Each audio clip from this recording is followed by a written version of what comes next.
in His glory, which means He will be coming in full of glory. Full of glory.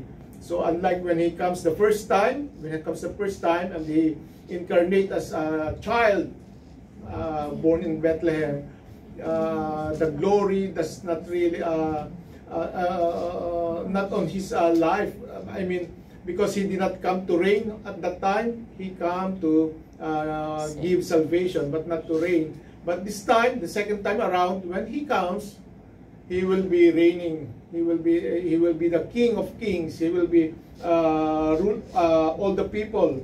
So He will come in full of His glory, and all the angels with Him will sit on His glorious throne. Which means, you know, when God show Himself to Abraham and to Moses, they have to cover. They cannot see the full glory, the gloriousness of God. They cannot see, because when they will be able to see the glory of God, they will be matutupok sila.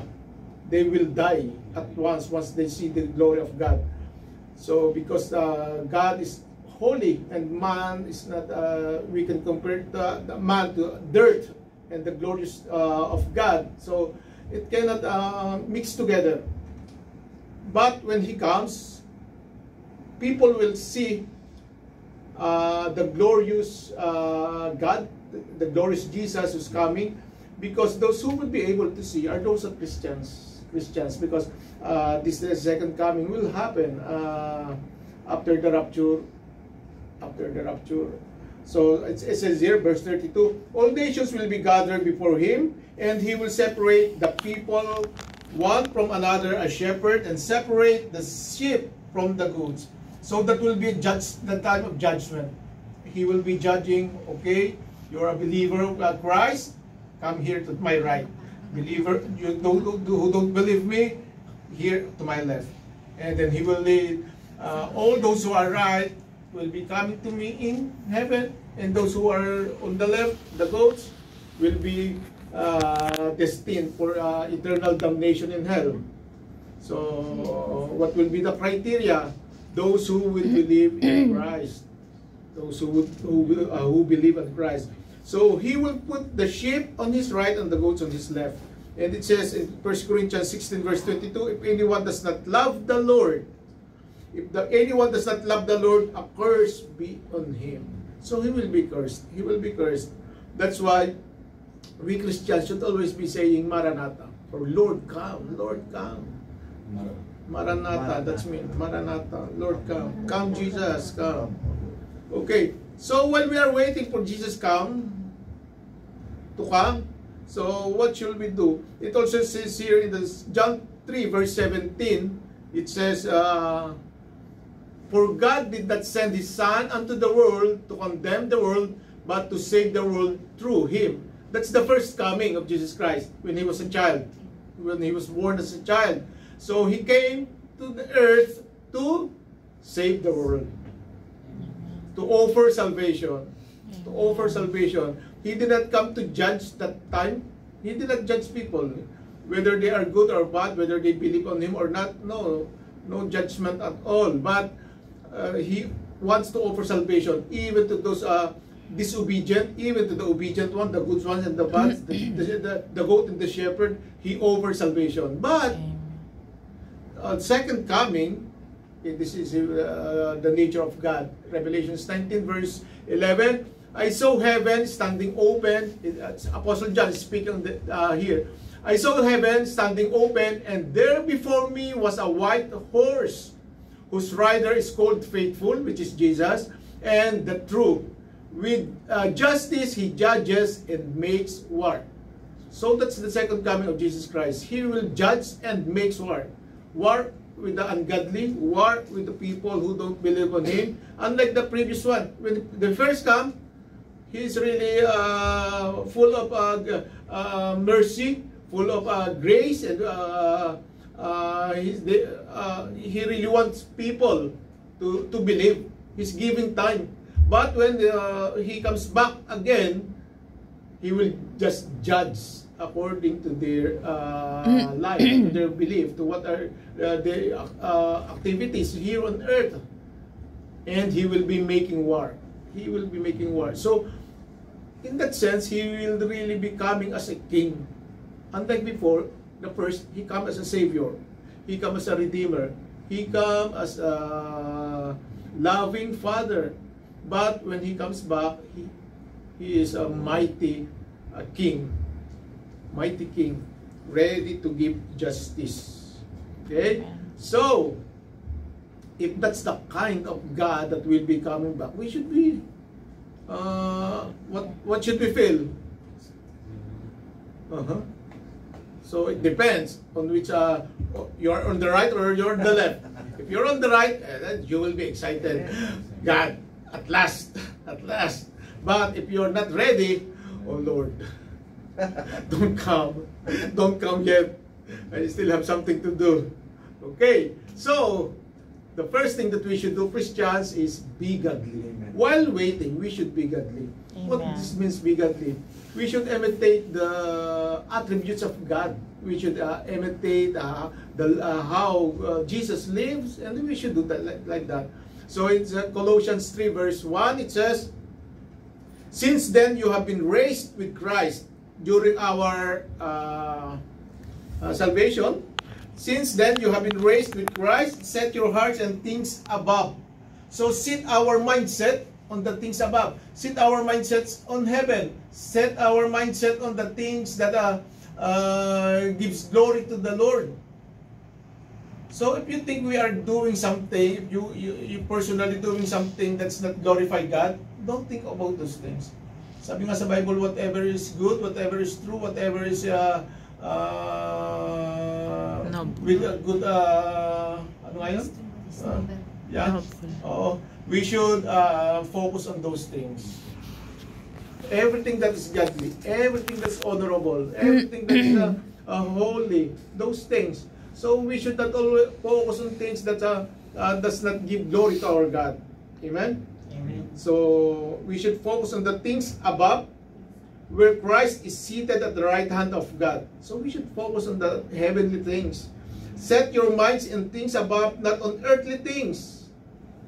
So if we would be weighing our time, 24 hours a day, how many hours are we thinking of, it says here, of the earthly things?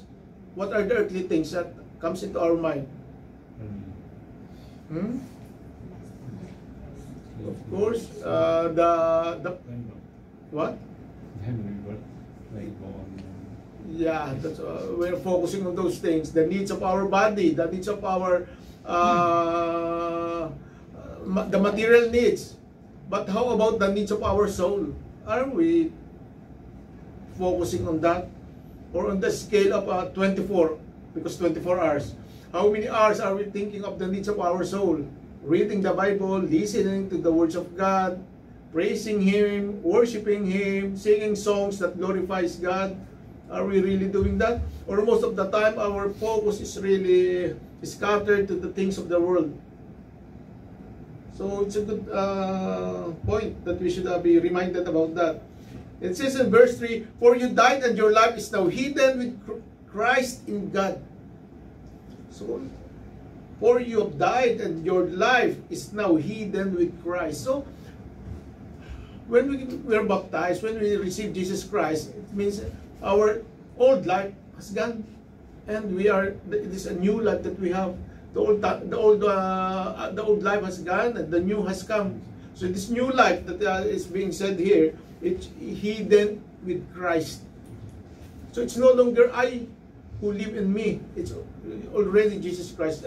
Just like with you, it's not longer you. It's not longer your body. It's not longer your ambition. It's not longer your purpose. But it's Christ's purpose. It's Christ's mission in you. It's Christ's life living in you. Amen. So it says here, when Christ, who is your life, appears, that's the second coming. When Christ, who is your life, appears, then you also will appear with Him in glory. So, just imagine how glorious God is, di ba? Yung glory ng God na walang makatingin sa Kanya, sa kaningningan, sa kaluwalhatian Niya. And as it says here, you will appear with Him in glory. So we can be with God, we can be with Christ face to face, and this glory emanates to us also. Diba? Nagtatranscend sa atin yung kanyang glory. So hindi na tayong matutupok, hindi na tayong madi-destroy na lang just looking at God. But we can be with God, we can fellowship with God face to face. So, that's the first. So, be godly. So, ngayon pa lang, we should be practicing a godly life. Because if we go to heaven, we will be having a godly life in heaven. So, if you are not practicing here now, what would happen? You will not be able to live a godly life in heaven? No, you will not be able to go to heaven. We will not be able to go to heaven if we are not practicing a godly life now. Amen. We will not be able to see the glory of God. So on to number 2. While waiting, beware of the judgment of Christ. So always put into mind that there's judgment. Even, of course, I've said, we know that we Christians are already exempted from the judgment, because ang sabi nga doon sa John 3, I think 18, di ba? Sapagkat na-judge na yung mga hindi naniwala sa Kanya. So tayo mga naniwala, hindi na tayo kasama doon. But, for the sake of our loved ones, for the sake of our family, for the sake of people around us who wala pang pananampalataya sa Panginoon, and even for our sake, for us to be sure. For us to be sure that our faith and our belief is true. That this faith does not come from the mind and head knowledge alone, but from the heart, that we really believe on God. So in Revelation 6 verse 15 it says, "Then the kings of the earth, the princes, the generals, the rich, the mighty, and every slave and every free man hid in caves among the rocks of the mountains. They called to the mountains and the rocks, 'Fall on us and hide us from the face of Him who sits on the throne and from the wrath of the Lamb. For the great day of the wrath has come, and who can stand it?'" Imagine those people that who are alive, who are still alive when Jesus comes back, and they don't have a relationship with God, will experience the wrath of God, the anger of God. And what these people said, that sabi dito, "Hide us from the face of Him who sits on the throne. Call the mountains and the rocks and hide us." So, you want stones to fall on you so that you will not feel the wrath of God. So that's how terrifying the wrath of God is. That's why, ngayon pa lang, we should be aware that there's judgment to come. So we have to make our relationship with God sure. We have to make our relationship with God undoubtful, na talagang yung faith natin is really as what we have learned yesterday, how you can be sure that you are saved. Yesterday, that's our topic in the Bible study. And there are 7, so one of those is obedience. So without obedience, even though you have faith, even though you believe, but you are not obeying the word of God, your salvation is doubtful. So that's why you will not have peace, because you will still be always thinking of this wrath of God, that, oh, it might fall on me. Because you are doubtful of the salvation that you have, because you yourselves are not obeying the word of God.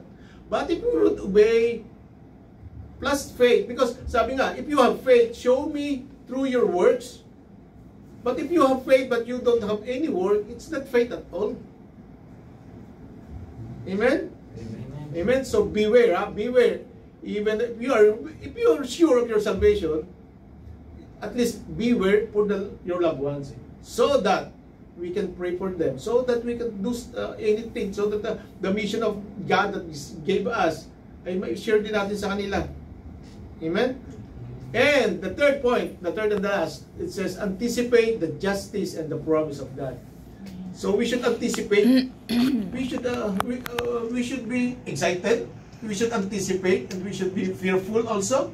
Because the justice and the promise of God awaits us. Naghihintay lang. They're waiting for us. So, sabi nga sa 2 Thessalonians 1 verse 6, God is just. He will pay back trouble to those who trouble you. So it's a promise to us.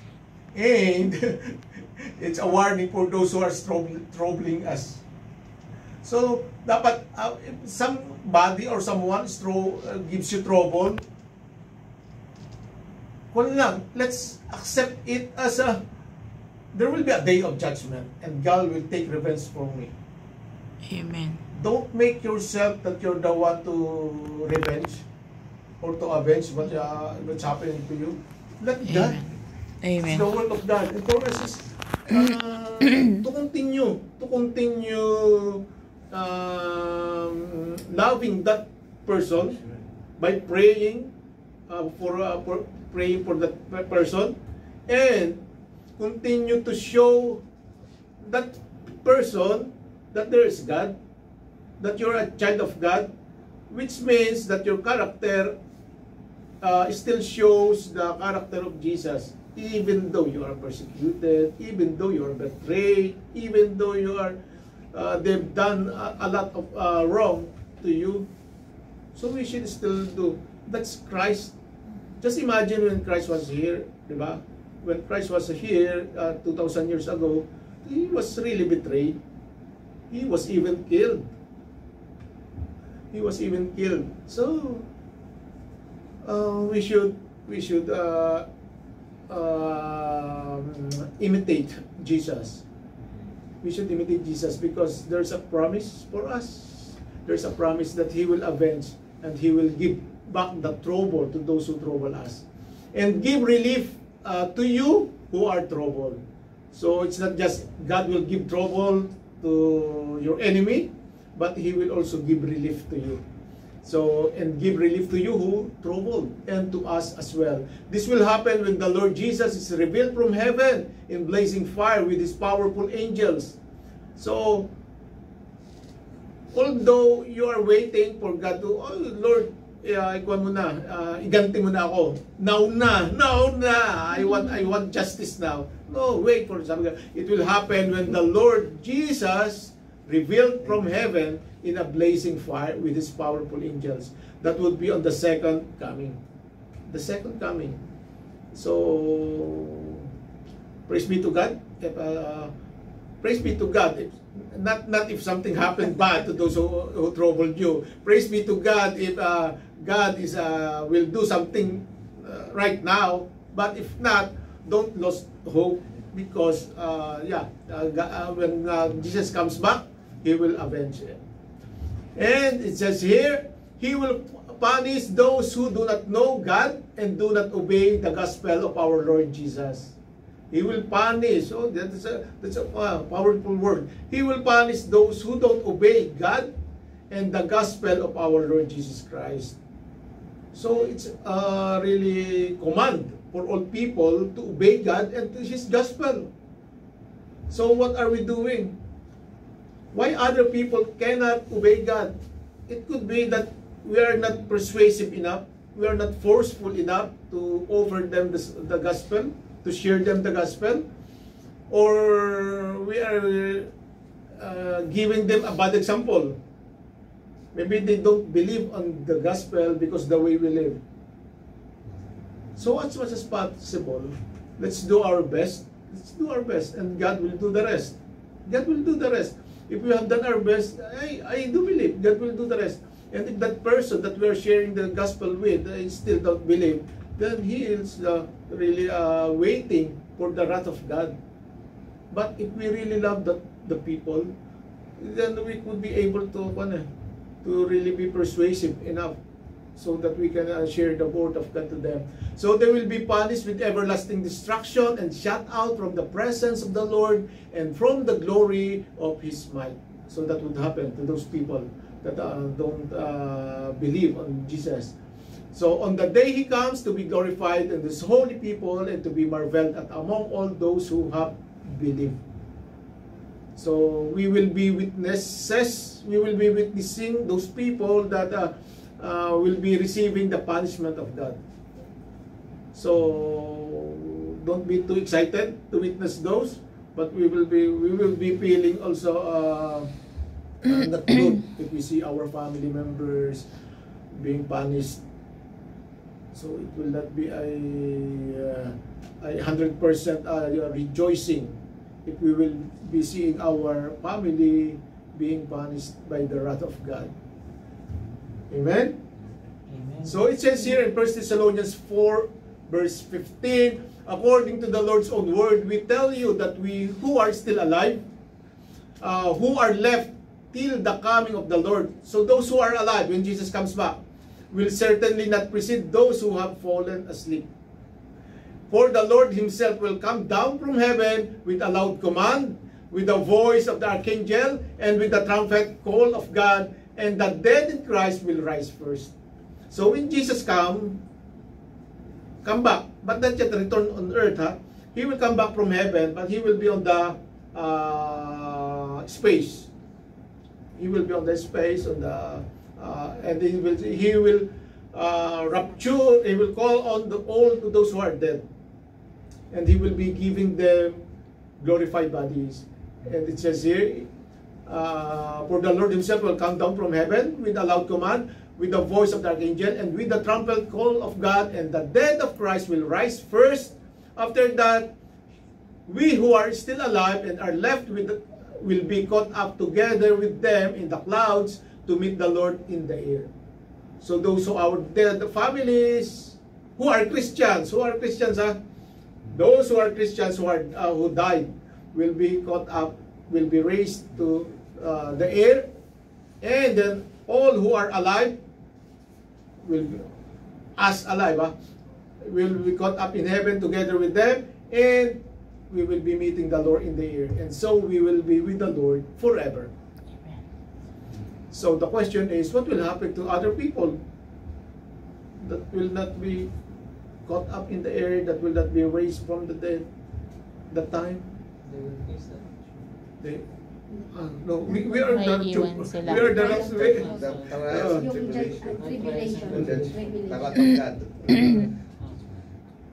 so that will happen to them. They will be waiting for the wrath of God.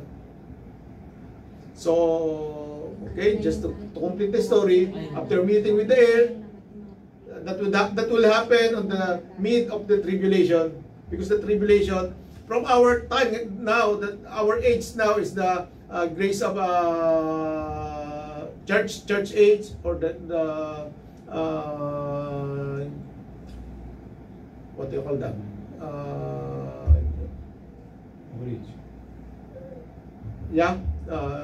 The church age, meaning the giving of the opening of the salvation from the when Jesus comes until now, the grace, because it's the age of grace now, because the grace is freely given to those who will believe.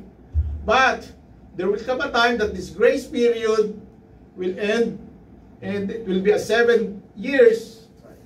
This will be a tribulation, and in the middle of the 7 years, 3.5 years, then the rapture will come. We will be raptured towards the air, towards the sky, and then we will be, that's a marriage supper of the Lamb, meaning the church will be caught up in the air with Jesus, and there will be a supper lamb, marriage supper of the Lamb. We will be married with Christ, like that. And then after that, while that is happening, we are rejoicing on the air. Then here on earth are those who did not qualify to be saved because they don't believe in Jesus Christ. There will be a great tribulation, wherein the Antichrist will be revealed. The first 3.5 years, the Antichrist is already here, but he will be pretending and deceiving people that he is good. He will be doing miracles. He will be doing. He will be raising up the dead. They will be thinking. People will be thinking that he is the Lord. But when the Christians, where the believers will be raptured, then the last 3.5 years will be, this Antichrist will show his true colors. So, like that. So, he will also do terrible things to the people who will be left behind. And after this total of 3.5 years and 3.5 years, then Jesus will come back here on earth together with the raptured souls tayo, na may mga glorified body na, and we will be reigning with Christ here on earth for 1,000 years.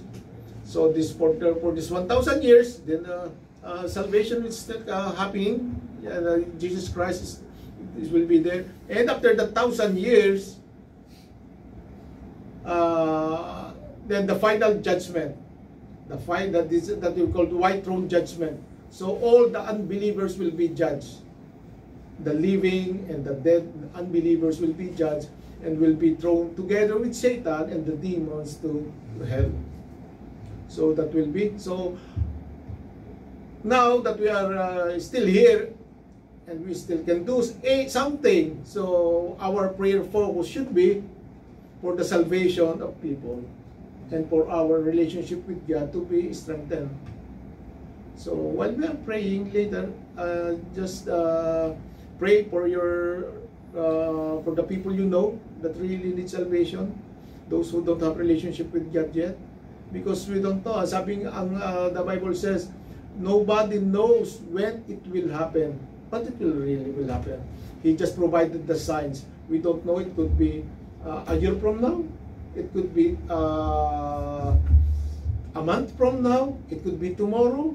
It could be long, far way off. But one of the signs is it will not happen until all the people has heard the gospel of salvation. But as you can see now, through the modern technology, even the people who are on the mountain can hear the words of God through the technology and the communications that we have.